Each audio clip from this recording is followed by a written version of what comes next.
کے دروازے پہ آ گیا ہے۔ تو اس لیے قیامت سے قبل توبہ کا دروازہ کھلا ہوا ہے، لیکن 40 سال قبل توبہ کا دروازہ بند ہوگا، سورج مغرب سے طلوع ہوگا۔ پھر کوئی توبہ کرنا چاہے گا بھی، بلکہ ہر کوئی توبہ کرنا چاہے گا، لیکن پھر توبہ جو ہے وہ قبول نہیں ہوگی۔ اسی طرح اور بہت سارے واقعات قیامت سے قبل جو ہیں وہ ظاہر ہوں گے، جن کی نشاندہی حضور نبی رحمت صلی اللہ علیہ وسلم نے فرمائی ہے۔ حضرت حذیفہ بن اسید انصاری رضی اللہ تعالی عنہ فرماتے ہیں کہ حضور تشریف لائے اور ہم کسی امر میں بات کر رہے تھے، تو حضور علیہ السلام نے ارشاد فرمایا کہ تم کس چیز کا تذکرہ کر رہے ہو؟ تو ہم نے عرض کی حضور ہم قیامت کے بارے میں ذکر کر رہے ہیں۔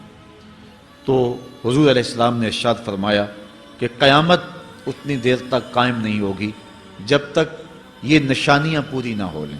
ان میں سے ایک حضور نے دھوئیں کا ذکر فرمایا، دوسرا دجال کا تذکرہ کیا، تیسرا دابت الارض یعنی یاجوج اور ماجوج کا تذکرہ کیا کہ وہ نکلیں گے، اس طرح سورج کا مغرب سے نکلنا اس کا ذکر کیا، حضرت عیسیٰ علیہ السلام کے نزول کا ذکر کیا۔ اسی طرح حضور علیہ السلام نے زمین کا 3 جگہوں سے بیٹھ جانے کا ذکر کیا، ایک مشرق میں، ایک مغرب میں اور ایک جزیرہ عرب میں، زمین دھنس جائے گی نیچے، اس کا ذکر کیا۔ اور یمن کی جانب سے ایک آگ نکلے گی جو لوگوں کو دھکیل کر کے شام کے میدان میں لے آئے گی، اس کا تذکرہ کیا۔ فرمایا جب تک یہ نشانیاں پوری نہیں ہو جاتی اتنی دیر تک قیامت قائم نہیں ہوگی۔ تو یہ قیامت کے آنے سے قبل جو ہیں وہ نشانیاں ہیں جو ظاہر ہوں گی۔ اس کے علاوہ قیامت آنے سے کچھ اس سے بھی پہلے نشانیوں کا ظہور ہوگا، جس کا ذکر حضور نبی رحمت صلی اللہ علیہ وسلم نے ارشاد فرمایا۔ حدیث جبریل اس پہ بہت معروف ہے، جس کو حضرت عمر بن خطاب رضی اللہ تعالیٰ عنہ روایت کرتے ہیں۔ آقا کریم علیہ السلام کی خدمت میں کہتے ہیں ہم حاضر تھے کہ ایک شخص آیا کہ جس کے سیاہ کالے بال تھے اور سفید رنگ کا اس نے لباس پہنا ہوا تھا، اہل مدینہ سے وہ تھا نہیں، اور اس کے چہرے پر، لباس پر، بشرے پر آثار سفر بھی ظاہر نہیں تھے۔ اگر مقامی ہوتا تو ہم جانتے ہوتے، اور اگر باہر سے آیا ہوتا تو اس کے چہرے پر، لباس پر جو ہے وہ سفر کے آثار ہوتے۔ اس زمانے میں اس طرح کے سفر تو نہیں تھے آسانی اور سہولت والے، تو جو بھی سفر کر کے دور سے آتا تو اس کا چہرہ بتاتا یہ مسافر ہے۔ تو کہا مسافر لگتا نہیں تھا اور اہل مدینہ سے تھا نہیں۔ ہم پریشان تھے کہ یہ کون ہے، لیکن وہ آیا اور حضور علیہ السلام کی خدمت میں اپنے زانو بچھا کر کے بیٹھ گیا۔ فَأَسْنَدَ رُكْبَتَيْهِ إِلَىٰ رُكْبَتَيْهِ، اپنے دونوں گھٹنے اس نے حضور علیہ السلام کے گھٹنوں سے جوڑے اور حضور کی خدمت میں یوں ادب سے بیٹھ گیا۔ پھر اس نے حضور علیہ السلام سے اسلام کے بارے میں پوچھا، حضور علیہ السلام نے جواب دیا۔ پھر اس نے کہا بالکل آپ نے سچ فرمایا ہے۔ ہم حیران ہوئے، خود ہی سوال کرتا ہے اور خود ہی تصدیق کرتا ہے۔ پھر اس نے حضور سے ایمان کے بارے میں پوچھا، حضور نے کچھ ارشاد فرمایا ایمان یہ ہے، تو اس نے کہا بالکل صدقتا، آپ نے سچ کہا ہے۔ تو ہم پھر حیران ہوئے کہ خود ہی یہ سوال پوچھ رہا ہے اور خود ہی اس کی تائید کر رہا ہے۔ پھر اس نے احسان کے بارے میں پوچھا، تو حضور علیہ السلام نے اس کو جواب دیا کہ احسان یہ ہے کہ اللہ کی عبادت اس طرح کرے کہ تو اسے دیکھ رہا ہے، اور اگر یہ کیفیت نہیں ہے تو کم از کم یہ کیفیت پیدا کر لے کہ وہ تجھے دیکھ رہا ہے۔ اس نے کہا آپ نے سچ کہا۔ پھر اس کے بعد اس نے کہا مجھے اب قیامت کے بارے میں بتائیں۔ حضور علیہ السلام نے فرمایا جو ہے وہ مسئول سائل سے عالم نہیں ہے۔ تو اس نے کہا اچھا پھر مجھے قیامت کی کچھ نشانیاں بیان فرما دیں۔ تو حضور علیہ السلام نے اس شخص کو جو نشانیاں بیان فرمائیں وہ یہ تھی کہ لونڈی اپنی مالکہ کو جنم دے گی، بکریاں چرانے والے، اونٹ چرانے والے، ننگے پاؤں والے اور ننگے بدن والے تم دیکھو گے کہ عمارتیں بنانے میں ایک دوسرے سے آگے بڑھنے کی کوشش کریں گے۔ بہرحال تھوڑی دیر تک وہ حضور کی خدمت میں بیٹھا رہا۔ اس کے بعد جب چلا گیا تو تھوڑی دیر گزری تو حضور نے فرمایا عمر جانتے ہو یہ شخص کون تھا؟ عرض کی اللہ و رسولہ عالم، اللہ اور اس کا رسول جانتا ہے۔ فرمایا یہ جبریل امین تھا جو تمہیں تمہارا دین سکھانے کے لیے آیا تھا۔ تو حضرت جبریل امین نے آ کر کے حضور سے جو 4 سوالات کیے ان میں سے ایک سوال یہ تھا قیامت کب آئے گی اور قیامت کی نشانیاں کیا ہیں؟ تو حضور نے یہ نشانیاں بیان فرمائیں کہ لونڈی اپنی مالکہ کو جنم دے گی، اور یہ نشانی اب ہمارے سامنے ہے کہ آج اولادیں اپنے جو ہے وہ ماں باپ کی آقا بنی ہوئی ہیں، بیٹی آج ماں کی حکمران بنی ہوئی ہے۔ یہ دور جس کی نشاندہی کی وہ بالکل آج ہمارے سامنے ہے۔ حضرت ابو ہریرہ رضی اللہ تعالیٰ عنہ سے ایک روایت ہے جس کو نبی رحمت صلی اللہ علیہ وآلہ وسلم سے وہ بیان کرتے ہیں، بینما النبی صلی اللہ علیہ وسلم یحدث اذ جاء اعرابی فقال متی الساعہ۔ حضرت ابو ہریرہ فرماتے ہیں کہ ہم حضور کی خدمت میں بیٹھے ہوئے تھے، ایک شخص حاضر ہوا، اس نے حضور سے کہا کہ حضور قیامت کب آئے گی؟ یہ سوال کیا، متی الساعہ، قیامت کب آئے گی؟ آقا کریم علیہ السلام نے اس کو جواب دیا، اذا ضیعت الامانہ فانتظر الساعہ، جب امانت کو ضائع کر دیا گیا تو سمجھ لے قیامت آ گئی۔ جب امانت کو ضائع کر دیا جائے گا تو سمجھ لے قیامت آ گئی ہے۔ قال کیف اضاعتها، عرض کی حضور امانت کو ضائع کرنا کیا مفہوم رکھتا ہے، اس کا مطلب کیا ہے؟ تشریح پوچھی حضور سے، تو حضور علیہ السلام نے جو جواب دیا وہ سماعت کیجئے۔ قال اذا وسد الامر الى غیر اہلہ فانتظر الساعہ، فرمایا جب معاملات نااہل لوگوں کے سپرد کر دیے جائیں تو سمجھ لے کہ قیامت آ گئی۔ جب مسندوں کے اوپر مسندوں کے حقدار نہیں ہوں گے، جب زاغوں کے تصرف میں عقابوں کا نشیمن آ جائے گا، جب تخت و تاج کے مالک غدار، بے دین اور نااہل لوگ ہوں گے، جب تخت و تاج کی حکمرانی اور مسلح و امامت کے مسند کے اوپر بیٹھنے والے بھی نااہل ہوں گے، تو پھر سمجھ لینا کہ قیامت جو ہے وہ ظاہر ہو رہی ہے، اور قیامت کا پھر انتظار کرنا۔ آج جس زمانے سے ہم گزر رہے ہیں، ہم ذرا نظر اٹھا کر کے دیکھیں تو جس بھی منصب پر ہم کسی شخص کو دیکھتے ہیں، الا ماشاءاللہ کثیر تعداد یہی ہے کہ نااہل لوگ جو ہیں وہ عالی مرتبت مناصب کے اوپر بیٹھے ہوئے ہیں، جو کہ ان کے حقوق کو اور ان کے انتظام کو بھی نہیں جانتے، جو اس مسند کے تقاضوں سے بھی آگاہ نہیں ہیں، وہ بھی اس مسند کے اوپر بیٹھے ہوئے ہیں۔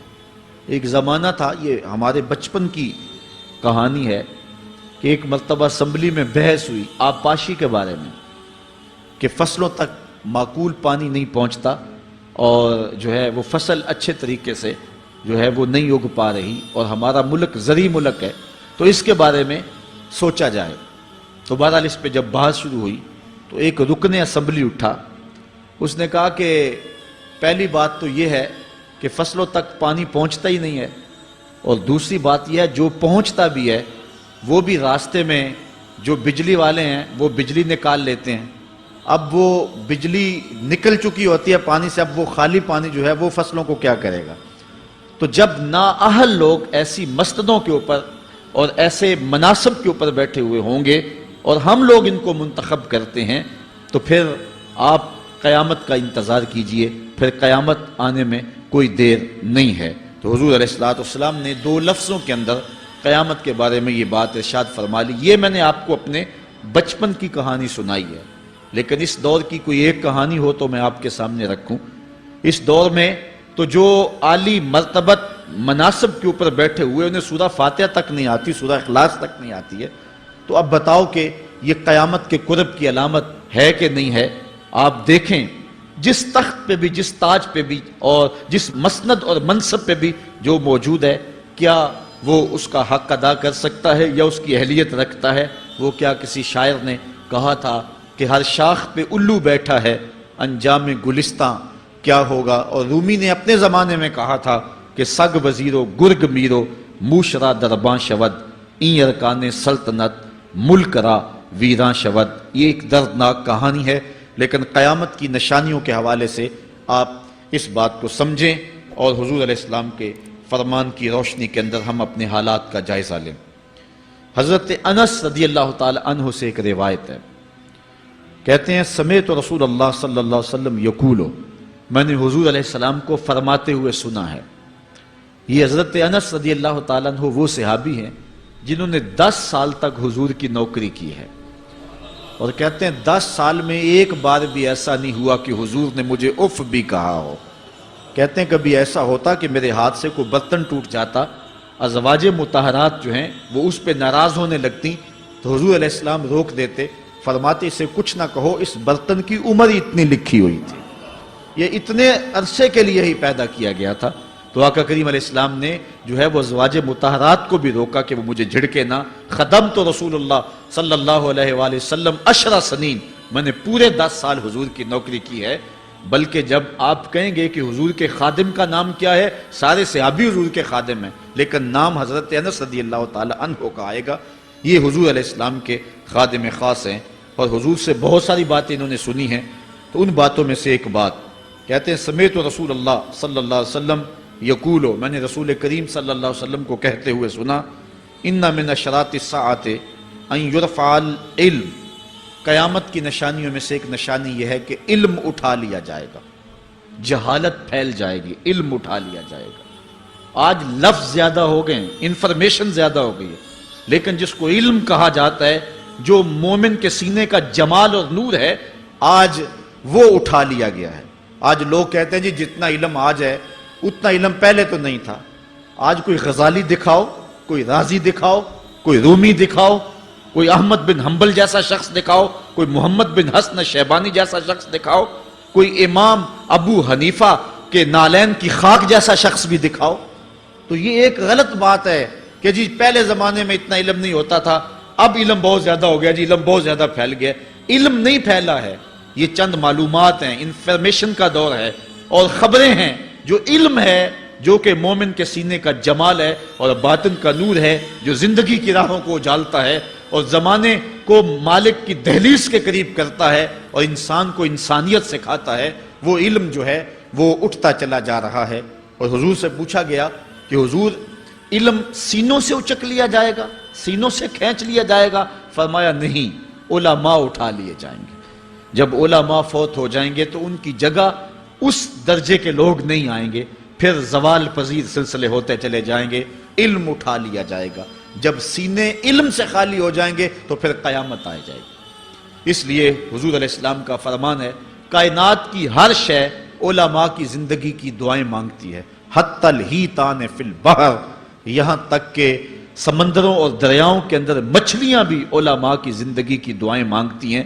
انہیں پتہ ہے علماء ہیں تو کائنات معرض وجود میں آئی تو موجود رہے گی، اگر علماء نہیں ہوں گے تو کائنات جو ہے وہ بالکل قیامت کا شکار ہو جائے گی۔ تو پہلی چیز حضور نے ارشاد فرمایا، ان یرفع العلم، علم اٹھا لیا جائے گا، ویکثر الجہل، اور جہالت عام ہو جائے گی۔ علم کی جگہ جو ہے وہ جہالت عام ہو جائے گی۔ آج علماء نہیں رہے ہیں، آج ہم جو ہے وہ انحصار کرنے لگے ہیں چند ٹیلی ویژن چینلوں پہ، اور اس کا نتیجہ کیا ہے کہ مختلف چینلز کے اوپر بیٹھے بہت سارے لوگ گمراہی پھیلا رہے ہیں۔ یہ ایک الگ داستان ہے، ایک الگ کہانی ہے کہ کس طرح سے علم کا گلا گھونٹا جا رہا ہے اور کس طرح جو ہے وہ لوگوں کو گمراہ کیا جا رہا ہے۔ یہ جہالت کی کثرت ہے۔ اور تیسری بات جو حضور نے ارشاد فرمائی، وَيَكْثُرَ الزِّنَا، زنا عام ہو جائے گا۔ نظر کا زنا یہ تو اس زمانے کے اندر برا رہا ہی نہیں ہے، لوگ اس میں کوئی آر ہی نہیں سمجھتے۔ کسی کی بہن اور بیٹی کو دیکھنا اور اپنی آنکھوں کو شہوات سے بھرنا، یہ بندہ محسوس ہی نہیں کرتا ہے۔ حضور علیہ السلام نے ارشاد فرمایا، من زنا زنیا بہی ولو بہی تان دارہی، جس نے زنا کیا یہ عمل اس کے گھر بھی لوٹے گا، اگرچہ وہ اپنی دیواریں اونچی اونچی کیوں نہیں کر لیتا۔ اگر آج کوئی کسی کی بہن بیٹی پر اپنی نظروں کو غلیظ کرتا ہے تو وہ یہ کیسے کہہ سکتا ہے کہ میری بہن اور میری بیٹی کسی کی گندی نظروں کا شکار نہیں ہوگی؟ یہ مقافات عمل ہیں۔ گندم از گندم بروید جو سے جو، از مقافات عمل غافل مشو۔ اس لیے بدکاری پھیل جائے گی، نظر کی بدکاری اور ہر طرح کی بدکاری، اور یہ اتنا برا اور کبھی کام ہے کہ اللہ تعالیٰ جل شانہ نے قرآن مجید میں اسے کھلی بے حیائی قرار دیا ہے۔ آج میڈیا کے ذریعے، آج انٹرنیٹ کے ذریعے، اور یہ جو موبائل پیکج کی مصیبت نکلی ہے، اس سے معاشرے کا امن خراب ہو گیا اور معاشرے کے اندر حیا کا جوہر جو ہے وہ لوٹ لیا گیا ہے۔ اپنی نسلوں کی حفاظت کریں، ان کے ہاتھوں سے جو ہے وہ ناول چھینیں اور ان کے ہاتھوں سے جو ہے وہ اس طرح کی مخرب اخلاق سیڈیز چھین لیں اور ان کے ہاتھوں میں اللہ کا قرآن دیں اور رسول کریم علیہ السلام کی احادیث تھمائیں اور ان کو راہ حق کا مسافر بنائیں. یہ ذمہ داری ہے والدین کی. کل قیامت کے دن ایک عورت 4 مردوں کو جہنم میں لے جائے گی. عرض کیا گیا وہ کیسے؟ فرمایا ایک عورت کو حکم ہوگا جہنم کا تو وہ عرض کرے گی مالک میرے باپ کو بلایا جائے. باپ کو بلایا جائے گا، یا اللہ یہ میرا باپ ہے، میں اس کی بیٹی، میری تربیت کا جوہر اس کے ہاتھ میں تھا، آج جن بدکاریوں اور گناہوں کے سبب جہنم میں جا رہی ہوں اس کا ذمہ دار یہ ہے. وہ باپ جس نے اپنے بیٹی کو سب کچھ دیا، اپنی اولاد کی تعلیم کے لیے اپنے پلاٹ بیچ دیے، جائیدادیں فروخت کر دیں، نہیں دیا تو دین نہیں دیا.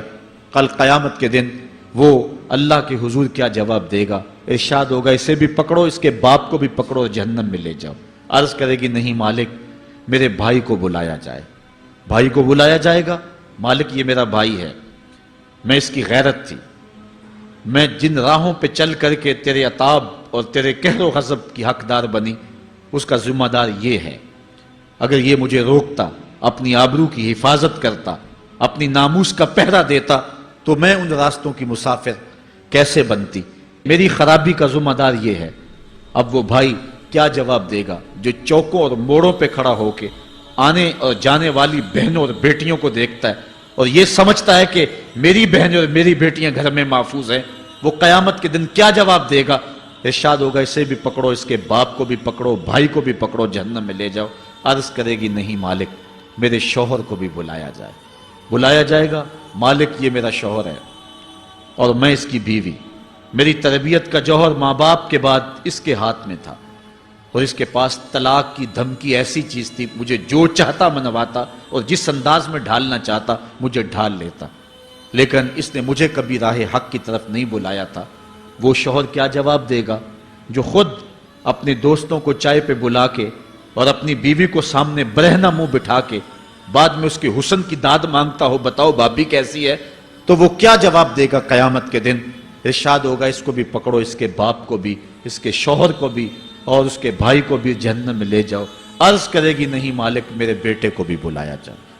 بیٹے کو بلایا جائے گا، مالک یہ میرا بیٹا ہے، میں اس کی ماں ہوں، میرے سینے میں اس کے لیے تڑپتی ہوئی ممتا تو نے رکھی تھی، یہ روٹھ جاتا تو زندگی اجاڑ ہو جاتی. جو بھی چاہتا ضد کر کے منوا لیتا، مجھے کسی کے گھر کے برتن بھی مانجنے پڑے تو میں نے اس سے بھی گریز نہیں کیا، اس کی ہر فرمائش کو پورا کیا، اپنا زیور بیچ کے اس کی تعلیم مکمل کروائی. اگر یہ ضد کرتا کہ امی آپ نماز نہیں پڑھتی، میں آپ کے ہاتھ کا کھانا نہیں کھاؤں گا، امی آپ یہ عمل کیوں کرتی ہیں، یہ شریعت میں جائز نہیں ہے، تو میں جو ہے وہ کھانا نہیں کھاؤں گا، تو کیا میری ممتا مجبور نہ ہو جاتی؟ اس نے ساری زندگی کیا مجھے اس کے بارے میں کوئی کہا تھا، نیکی کی طرف بلایا تھا، بدی سے روکا تھا؟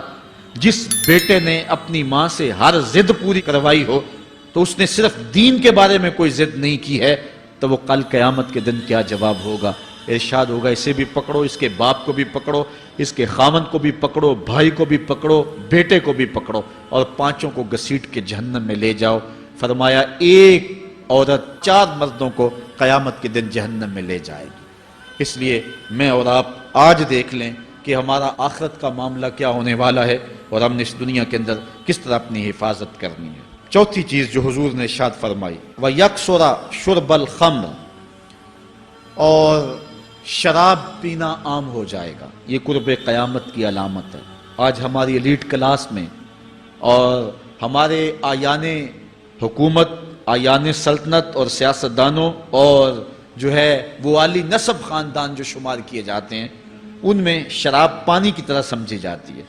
اور آج ہمارے ملک کے اندر جو ہے وہ کتنے شراب خانے موجود ہیں اور کتنے ٹنوں کے حساب سے جو ہے وہ بیرون ملک سے شراب درآمد کی جاتی ہے. یہ قرب قیامت کی نشانی ہے کہ شراب عام ہو جائے گی.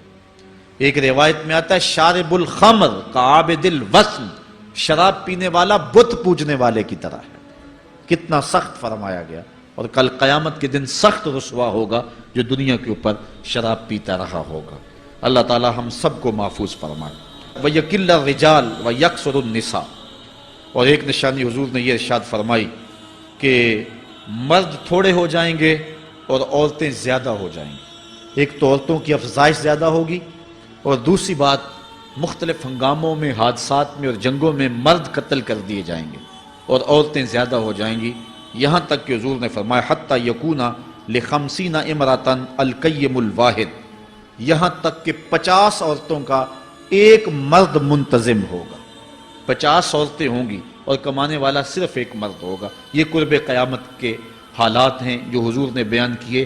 حالات اس طرف بڑھ رہے ہیں اور ایک وقت وہ آنے والا ہے کہ بالکل جو حضور نے فرمایا وہ چیزیں سامنے آئیں گی۔ حضرت ابو سعید خدری رضی اللہ تعالی عنہ سے ایک روایت سنیے۔ حضور نے ارشاد فرمایا مجھے قسم ہے اس رب کی جس کے قبضے میں میری جان ہے، اتنی دیر تک قیامت نہیں آئے گی، یہ وقت بھی آئے گا کہ جانور انسان سے باتیں کریں گے، انسان ان کی بولی سمجھے گا اور وہ ان سے باتیں کریں گے۔ وَحَتَّى تُكَلِّمَ الرَّجُلَ عَذْبَةُ صَوْتِهِ، اور اس کے کوڑے کی جو رسی ہے، اس کا جو پھندنا ہے، وہ بھی انسان سے باتیں کرے گا۔ وَالشِّرَاكُ نَالِهِ، اور اس کے جوتے کا تسمہ بھی اس سے بات کرے گا۔ يُخْبِرَ فَخِذُهُ بِمَا أَحْدَثَ أَهْلُهُ بَعْدَهُ، اس کا گھٹنا اس کو بتا دے گا اس کے بعد میں اس کے گھر والوں نے جو باتیں کی۔ یہ حالات پیدا ہو جائیں گے۔ آج موبائل اور جدید ٹیکنالوجی آ رہی ہے تو اس بات کو سمجھنا مشکل نہیں ہے۔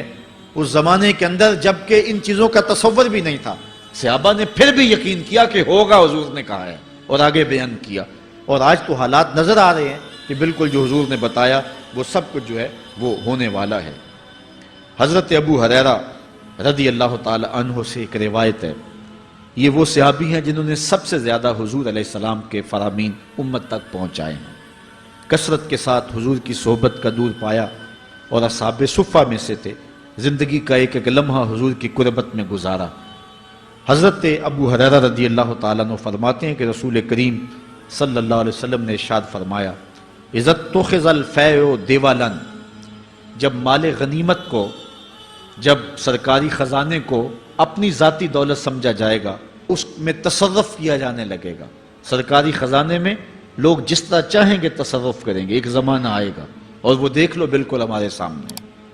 والامانۃ مغنما، اور امانت کو مال غنیمت سمجھا جائے گا، جس طرح غنیمت بندہ استعمال کرتا ہے وہ امانت کو اس طرح غنیمت سمجھے گا اور اس کو جو ہے وہ غصب کر جائے گا۔ والزکوٰۃ مغرما، اور زکوٰۃ کو ٹیکس سمجھے گا، مجبور ہو کے دے گا، وہ زکوٰۃ دینا چاہے گا ہی نہیں۔ اور آج کتنے لوگ ہیں جو زکوٰۃ نہیں دیتے؟ اگر لوگ صحیح طور پہ زکوٰۃ ادا کر دیں اور زکوٰۃ کے جو حقدار ہیں ان تک پہنچے تو پاکستان میں صرف 1-2 سالوں کے اندر غربت ختم ہو جائے۔ اتنی دولتیں ہیں لوگوں کے پاس، اتنی جائیدادیں ہیں لوگوں کے پاس۔ ایک تو سارے لوگ زکوٰۃ ادا نہیں کرتے، دوسرا یہ ہے حقداروں تک نہیں پہنچتی۔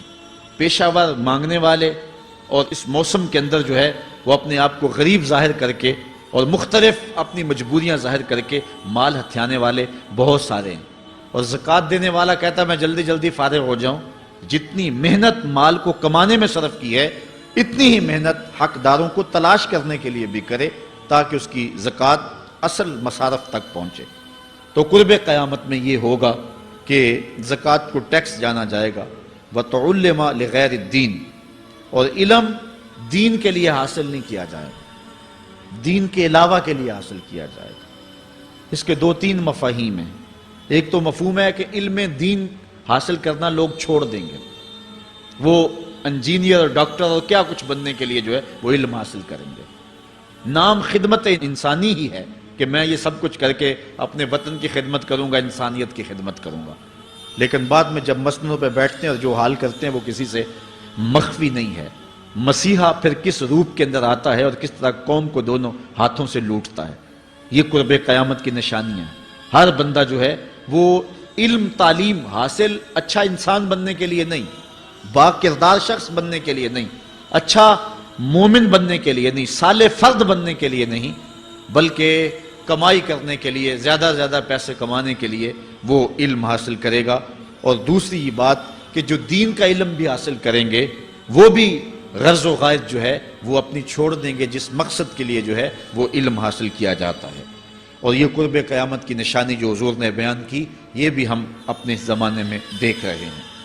وَأَطَاعَ الرَّجُلُ امْرَأَتَهُ، اور آدمی اپنی بیوی کی اطاعت کرے گا، جو بیوی کہے گی وہ مانے گا، وَأَقَّى أُمَّهُ، اور ماں کو آگ کر دے گا، ماں کی پرواہ نہیں کرے گا، ماں کی نافرمانی کرے گا، بیوی کی بات کو ترجیح دے گا، اور ماں کی بات جو ہے اس کو ثانوی حیثیت دے گا۔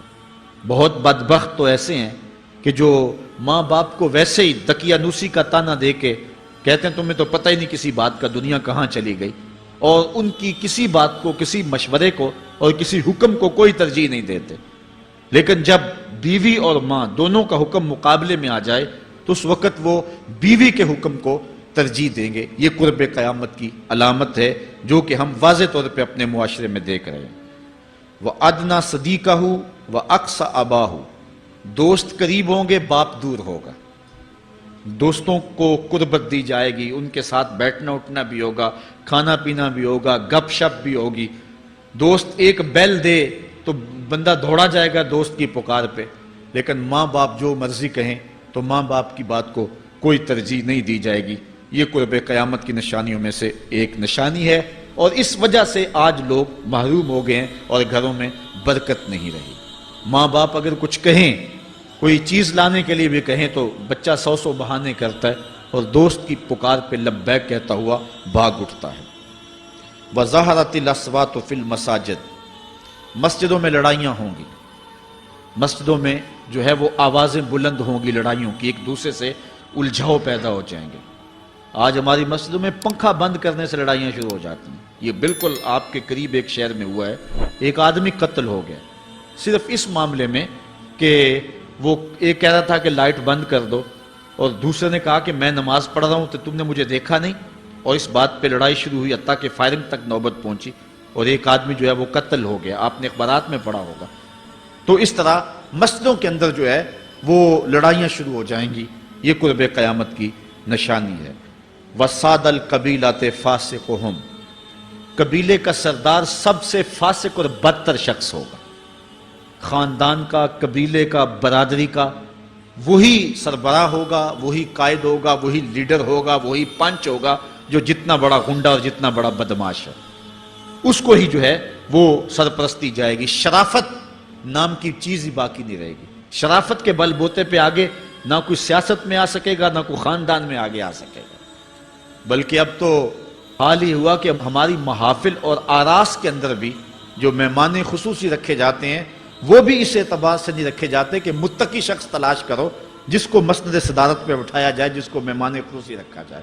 اس میں بھی یہ دیکھا جاتا ہے کہ کس کا اثر معاشرے کے اندر زیادہ ہے، چاہے وہ اثر و رسوخ اس نے منشیات فروخت کر کے ہی حاصل کیا ہو، کس کی دولت زیادہ ہے، چاہے اس نے وہ دولت لوگوں کا خون نچوڑ کے حاصل کی ہو، وہی مہمان خصوصی ہوتا ہے محفل نعت میں، چونکہ وہ پیسے زیادہ پھینک سکتا ہے۔ اور ایک غریب آدمی جو کہ تہجد کی نماز پڑھنے کا بھی عادی ہے، اس کو جوتیوں پہ جگہ ملتی ہے، اس کا قصور صرف یہ ہے کہ وہ غریب ہے اور اس کے پاس حرام کی کمائی نہیں ہے۔ یہ حضور علیہ السلام نے نشانی فرمائی، اور جو آج ہم اپنی آنکھوں سے دیکھ رہے ہیں۔ وَسَادَ الْقَبِيلَةِ فَاسِقُهُمْ، قبیلے کا سردار جو ہے وہ بدتر اور فاسق شخص ہوگا۔ وَكَانَ زَعِيمُ الْقَوْمِ أَرْذَلَهُمْ، اور قوم کا جو سردار ہوگا وہ قوم کا کمینہ ترین شخص ہوگا، یعنی قوم کا جو سب سے کمینہ شخص ہوگا وہ سب سے اونچی والی مسند پہ بیٹھا ہوگا۔ اور آپ دیکھ لیں، صرف پاکستان میں نہیں پوری دنیا پہ دیکھ لیں کہ ایسا نہیں دیکھ رہے ہم کہ جو بدبخت ہے، جو کمینہ ترین شخص ہے، فلک نے بخشی ہے انہیں خواجگی، جو جانتے نہیں روش بندہ پروری کیا ہے، جن کو اپنے نفع نقصان کا بھی نہیں پتا، اپنے آپ کا بھی شعور نہیں ہے، ہم کون ہیں، کس لیے آئے ہیں، جو مقصد حیات سے بھی آگاہ نہیں ہے، تو وہ قوم کے سردار ہوں گے، سیاسی تنظیمیں ہوں یا دیگر تنظیمات ہوں، الا ماشاء اللہ۔ اکثر حال یہی ہے جو اللہ کے محبوب علیہ السلام نے بیان فرمایا، جہاں کہیں بھی شرافت، نجابت اور اچھے لوگوں کو برتری ہے، آہستہ آہستہ وہ کم ہوتی چلی جائے گی، اور یہی ہوگا سارے کا سارا نظام جب قیامت آئے گی، تو یہی ہوگا کہ جتنا برا شخص ہوگا، جتنا کرپٹ شخص ہوگا، جتنا ظالم شخص ہوگا، جتنا ڈاکو لٹیرا اور انتہائی کمینہ صفت شخص ہوگا، وہی جو ہے وہ قوموں کا سردار ہوگا۔ وَأُكْرِمَ الرَّجُلُ مَخَافَةَ شَرِّهِ، اور آدمی کی عزت اس کی شر سے بچنے کے لیے کی جائے گی۔ فلاں بندے سے اگر تعلقات قائم نہ رکھے تو ہمیں نقصان پہنچائے گا۔ آج 10 نمبر کا گنڈا بھی ہو تو لوگ اس سے تعلق ضرور استوار رکھتے ہیں، یہ فخر سمجھتے ہیں۔ آج کل افطار پارٹیاں ہو رہی ہیں اور اس میں ان کو بلایا جاتا ہے دعوت افطار پر جنہوں نے روزے ہی نہیں رکھے ہوئے۔ یہ افطار پارٹیاں نہیں ہیں، یہ ایک تماشا ہے جو لگایا جاتا ہے۔ اس لیے یہ ایک مزاج ہوگا قرب قیامت میں جس کا بیان حضور علیہ السلام نے کیا، جبکہ ہم ہر روز یہ اللہ سے وعدہ کرتے ہیں وَنَخْلَعُ وَنَتْرُكُ مَن يَفْجُرُكَ، دعائے قنوت میں کہتے ہیں اے اللہ جو تیرے حکموں کو توڑتا ہے ہمارا اس سے کوئی تعلق نہیں ہوگا۔ یہ روز عہد کرتے ہیں لیکن مسجد سے نکل کے اس عہد کو توڑ دیتے ہیں، بلکہ بہت سارے تو مسجد کے اندر ہی توڑ دیتے ہیں۔ وَظَهَرَتِ الْكَيْنَاتُ وَالْمَعَازِفُ، اور گانے والی اور بجانے والی عورتیں اور گیت گانے والی عورتیں، رنڈیاں، یہ جو ہیں وہ گانا شروع کر دیں گی اور یہ عام ہو جائے گا۔ اب تو حد ہو گئی کہ مذہب کے نام سے بھی یہ سب کچھ ہو رہا ہے۔ یہ شام کلندر کے نام سے جو پورے ملک کے اندر ایک جو ہے تقریب شروع ہوئی ہے، اس میں جو ہے ان عورتوں کو بلایا جاتا ہے اور لکھا ہوتا ہے باقاعدہ اشتہاروں کے اوپر کہ فلاں جو ہے وہ گانے والی آئے گی اور وہ جو ہے وہ اپنا کلام پیش کرے گی، اور یہ مذہب کے نام پہ ہو رہا ہے۔ اور حد یہ ہو گئی کہ یہ بڑھتا ہی چلا جا رہا ہے۔ اس کو روکنے کی گو مربوط کوششیں بھی نہیں ہوئی، لیکن ایک ایسا عمل تھا کہ جس کو ہر صاحب شخص برا سمجھتا ہے، لیکن اس کے باوجود یہ پھیلتا چلا جا رہا ہے۔ اور جو کچھ معاشرے میں ہو رہا ہے وہ حضور علیہ السلام نے پہلے ہی نشاندہی کی۔ وَشُرِبَتِ الْخُمُورُ، اور شرابیں پی جائیں گی، رنڈیاں ناچیں گی، گانے گائیں گی اور شرابیں پی جائیں گی۔ وَلَعَنَ آخِرُ هَذِهِ الْأُمَّةِ أَوَّلَهَا، اس امت کے بعد میں آنے والے لوگ پہلے گزروں پر لعنت کریں گے، کہیں گے انہیں تو پتہ ہی نہیں ہے۔ پاکستان کے اندر باقاعدہ آرٹیکل چھپے اخبارات میں کہ محمد بن قاسم جو ہے وہ ڈاکو تھا، سلطان محمود غزنوی لٹیرا تھا، یہ مضامین شائع ہوئے۔ صحابہ کو گالیاں نہیں دی جا رہی، کتنے لوگ ہیں جو صحابہ کو برا بھلا کہتے ہیں، اور حضور علیہ السلام کے والدین طیبین جن کی وساطت سے یہ درے اور گوہر شاہوار ہمیں نصیب ہوا، ان والدین کو ممبروں پہ بیٹھ کے کیا جہنمی نہیں کہا جا رہا؟ تو یہ وہ زمانہ، کیا امام حسین کو باغی نہیں کہا جا رہا؟ پہلے لوگ اندر داخل ہو کے کرتے تھے اور کتابچے چھاپتے تھے، اب آہستہ آہستہ ممبروں پہ بھی آ گئے اور یہ بات کہی جانے لگی ہے۔ اس پر باقاعدہ اجتماعات منعقد ہوتے ہیں، اس پہ کہا جاتا ہے۔ ایک ٹی وی چینل کے اوپر یزید کو جو ہے وہ رحمت اللہ تعالی علیہ کہا گیا، کیا کچھ نہیں ہوا، یہ سب کچھ آپ کے سامنے ہے، یہ حضور نے بیان فرمایا، یہ ہونا تھا۔ آقا کریم علیہ السلام نے ارشاد فرمایا وہ وقت آئے گا کہ جو آخر والے ہوں گے وہ سمجھیں گے کہ ہم ہی جو ہے وہ دیندار ہیں، ہمیں دین کا ٹھیکہ، اور پچھلوں پر لعنت بھیجیں گے کہ انہیں کیا پتا تھا دین کا۔ آج پچھلوں کے عقائد پر حملے ہو رہے ہیں اور انہیں مشرک کہا جا رہا ہے۔ میں نے ایک دن کہا تھا یہ بڑے زور سے کہا جاتا ہے جو یا رسول اللہ کہے وہ مشرک ہو جاتا ہے۔ میں نے کہا دیکھو اس فتوے کا اثر کہاں تک جاتا ہے۔ حضور علیہ السلام کے سارے صحابی آقا کریم علیہ السلام کی موجودگی کے اندر بھی، اور پھر دیکھیے مسلمہ کذاب کے مقابلے میں جو جنگ لڑی گئی، اس جنگ کے اندر حضرت خالد بن ولید نے لکھا کہ کافر بھی اللہ اکبر کا نعرہ لگاتے ہیں، ہم بھی اللہ اکبر کا نعرہ لگاتے ہیں، فرق ہی نہیں معلوم ہوتا اپنا کون سا ہے اور بیگانہ کون سا ہے۔ تو حضرت صدیق اکبر نے لکھا کہ جب وہ اللہ اکبر کا نعرہ لگائیں تم اس کے جواب کے اندر یا محمد آہو کا نعرہ لگاؤ۔ وَقَانَ شِعَارُ الْمُسْلِمِينَ يَوْمَئِذٍ یا محمد آہو، اس دن مسلمانوں کا شعار ہی یہ تھا، جو یا محمد یا رسول اللہ کہتا تھا وہی مومن مانا جاتا تھا، باقی کو تہہ تیگ کر دیا جاتا تھا۔ تو اگر یا رسول اللہ کہنا شرک ہے تو پھر سارے صحابی، وہ 10,000 صحابہ جو جنگ یمامہ میں شامل تھے، ان کے بارے میں پھر کیا کہو گے؟ پھر حضرت زین العابدین کے بارے میں کیا کہو گے جو کربلا کے میدان میں مدینے کی طرف منہ کر کے کہہ رہے ہیں یا رحمت للعالمین ادرک لزین العابدین؟ پھر حضرت زینب کے بارے میں کیا کہو گے؟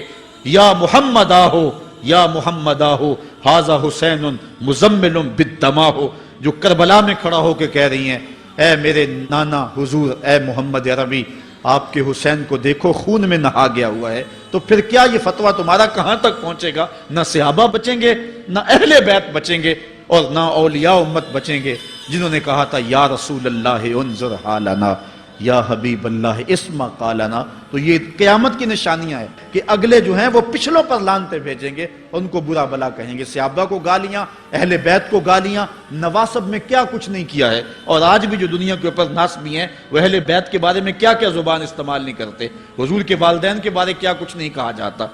تو یہ سب کچھ ہونے والا ہے جو حضور علیہ السلام نے بیان کیا، کچھ ہو رہا ہے اور کچھ تم دیکھو گے اپنی آنکھوں کے سامنے. پھر ارشاد فرمایا فَارْتَقِبُوا عِنْدَ ذَلِكَ رِيحًا حَمْرَاءَ وَزَلْزَلَةً وَخَسْفًا وَمَسْخًا وَقَذْفًا وَآيَاتٍ تُتَابِعُ كَنِظَامٍ قُطِعَ سِلْكُهُ فَتُتَابِعُ. فرمایا کہ پھر جب یہ حالات ہوں گے اور یہ پوری طرح حالات معاشرے میں پیدا ہو جائیں گے تو پھر سرخ آندیاں آئیں گی، پھر انتظار کرنا سرخ آندیوں کا. وَزَلْزَلَةً اور زلزلے کا انتظار کرنا، وَخَسْفًا وَمَسْخًا وَقَذْفًا اور دھنسنے کا انتظار کرنا، اوپر سے پتھروں کے نازل ہونے کا اور شکلوں کے بگڑنے کا انتظار کرنا. اور آگے فرمایا وَآيَاتٍ اور ایسی نشانیاں آئیں گی ایک دوسرے کے پیچھے آئیں گی، جس طرح تسبیح کا دھاگا ٹوٹ جائے تو پیدل پہ اس کے دانے گرتے ہیں. تو یہ سارے عذاب جن کا ذکر حضور نے کیا میں مسلسل اوپر نیچے یہ تمہارے تک پہنچیں گے. حضرت انس رضی اللہ تعالیٰ عنہ سے ایک اور روایت لیتے ہیں، حضور علیہ السلام نے ارشاد فرمایا لا تقوم الساعة حتى يتقارب الزمان فتكون السنة كالشهر والشهر كالجمعة وتكون الجمعة كاليوم ويكون اليوم كالساعة وتكون الساعة كالدرمة بالنار.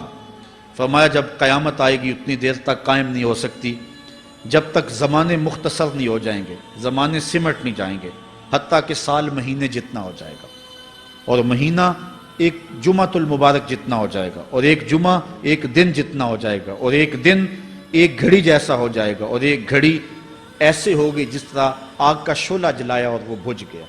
اور آج آپ دیکھ نہیں رہے کہ دن کتنی جلدی گزرتا. کسی زمانے میں ہم گرمیوں کی چھٹیاں کاٹتے تھے تو گزرتی نہیں ہوتی تھی گرمیوں کی چھٹیاں، لیکن آج آپ دیکھیں یہ دوپہر نہیں گزرتی ہوتی تھی. رمضان المبارک گرمیوں کے روزے جب ہمارے بچپن میں آئے تھے تو دوپہر نہیں گزرتی ہوتی تھی، لیکن آج وہی گرمیاں ہیں، لیکن ادھر سے سورج طلوع ہوتا ہے ادھر سے غروب ہو جاتا ہے. وقت سمٹ گئے، زمانے سمٹ گئے، اور یہ قرب قیامت کی نشانیاں ہیں. خرابی اتنی زیادہ ہوگی. حضور نے ارشاد فرمایا حضرت ابو ہریرہ سے ہے، آدمی گزرے گا اور ایک پرانی سی قبر دیکھے گا اور کہے گا وَيَقُولُ يَا لَيْتَنِي كُنْتُ مَكَانَ صَاحِبِ هَذَا الْقَبْرِ وَلَيْسَ بِهِ الدِّينُ إِلَّا الْبَلَاغُ. فرمایا انسان قبر کے قریب سے گزرے گا تو گزرتے ہوئے وہ ٹھنڈی آہ بھر کے کہے گا کاش کہ اس قبر کا مکین میں ہوتا. اور فرمایا دین سوائے آزمائش کے اور کچھ نہیں رہ جائے گا. یہ قرب قیامت کی وہ نشانیاں ہیں جو حضور علیہ السلام نے بیان کی. ایک اور نشانی حضور علیہ السلام نے بیان فرمائی کہ قرب قیامت کے اندر دین کا کام بھی درہم و دینار سے ہوگا. اس کے دو مفاہیم ہیں. ایک مفہوم تو یہ ہے کہ دین کا کام کرنے والے بھی پیسے ٹگے کے بغیر جو ہے وہ ایک قدم نہیں چلیں گے. کیا آج 2-3 لاکھ روپے نعت پڑھنے کے نعت خواں وصول ہم سے نہیں کر رہے؟ اور آج جو ہے وہ کیا دین کوڑیوں کے عوض بیچا نہیں جا رہا؟ آج گھر نکلنے سے قبل طے نہیں کیا جاتا کتنے اب دو گے، کتنے واپسی پہ دو گے اور کتنے اوپر نچھاور کرو گے؟ دین کیا کوڑیوں کے عوض اور پیسے کے عوض بیچا نہیں جا رہا؟ ایک اس کا مفہوم یہ ہے. اور دوسرا مفہوم اس کا یہ ہے قرب قیامت میں اگر کوئی دین کا کام کرنا بھی چاہے گا تو درہم و دینار کے بغیر نہیں ہو سکے گا. یعنی اس کو ضرورت ہوگی کہ میرے پاس مال ہو، حالات ہوں اور میں دین کا کام کروں. اگر اس کے پاس حالات نہیں ہوں گے تو دین کا کام اس کے لیے کرنا مشکل ہو جائے گا. جس طرح کسی زمانے میں علماء برگد کی چھاؤں میں بیٹھ کے اور لوگ ان کے پاس بھی آ گئے، کوئی وسائل کی ضرورت نہیں تھی، وہ پڑھا سکتے تھے، لوگ بیٹھ گئے. امام محمد بن حسن الشیبانی جب پڑھانے بیٹھے تو آپ کی مجلس میں جو لوگ آ کے سیکھتے تھے وہ تعداد ان کی تو بہت ساری تھی، لیکن جو باقاعدہ آپ کی باتوں کو لکھتے تھے وہ 4000 لوگ تھے. 4000 کلمے اور دواتیں حضرت امام محمد بن حسن شیبانی کی مجلس کے اندر پڑھی ہوا کرتی تھی. اور باقی جو لوگ تھے حضرت غوث اعظم سیدنا شیخ عبد القادر جیلانی علیہ رحمہ، آپ جب تشریف لائے ملا علی قاری نے نزہۃ الخاطر الفاتر فی مناقب شیخ عبد القادر میں لکھا ہے کہ آپ کی ایک ایک مجلس کے اندر 70 ہزار لوگوں کا اجتماع ہوا کرتا. آج تھوڑے لوگ اکٹھے ہو جائیں تو ہم خوش بھی ہوتے ہیں اور حیران بھی ہوتے ہیں، اتنے لوگ اکٹھے ہو گئے۔ میاں ضرورت ہے لوگوں کی کہ وہ دین سیکھیں، وہ جائیں ایسی مجالس کے اندر، لیکن لوگ سمٹ جائیں گے، نہیں جائیں گے۔ وسائل کی ضرورت ہوگی، وہ برگد کے درخت کے نیچے بیٹھ کر کے بھی لوگ جو ہیں وہ علم کا چراغ روشن کرتے تھے۔ جب لارڈ میکالے نے نصاب تعلیم مرتب کیا اور درس نظامی کو اور جو ہے عصری علوم کو الگ کر دیا، تو یہ علماء ہی تھے کہ جنہوں نے برگد کے درخت کے نیچے، پیپل کے درخت کے نیچے بیٹھ کر کے علم کے چراغ کو روشن رکھا۔ لیکن آج اگر تم ایسا کرنا چاہو گے تو کیا ممکن ہوگا کہ اس چراغ کو تم روشن رکھ لو؟ آج وسائل کی بہر صورت ضرورت ہے، اور آج سے صدیوں قبل علماء نے یہ فتویٰ دیا تھا کہ صدقہ کرنا، زکوٰۃ ادا کرنا یا دیگر امور خیر میں خرچ کرنا بڑا نیکی کا کام ہے، لیکن سب سے بڑا نیکی کا کام اس دور کے اندر آج سے قبل علماء نے فتویٰ دیا تھا کہ دین کے طالب علموں پہ خرچ کرنا ہے۔ ان پہ اگر خرچ کریں گے تو یہ وہ ایک ایسا موقع ہے کہ جس سے آپ جو ہے وہ حقدار تک حق بھی پہنچا لیں گے اور اس سے دین کو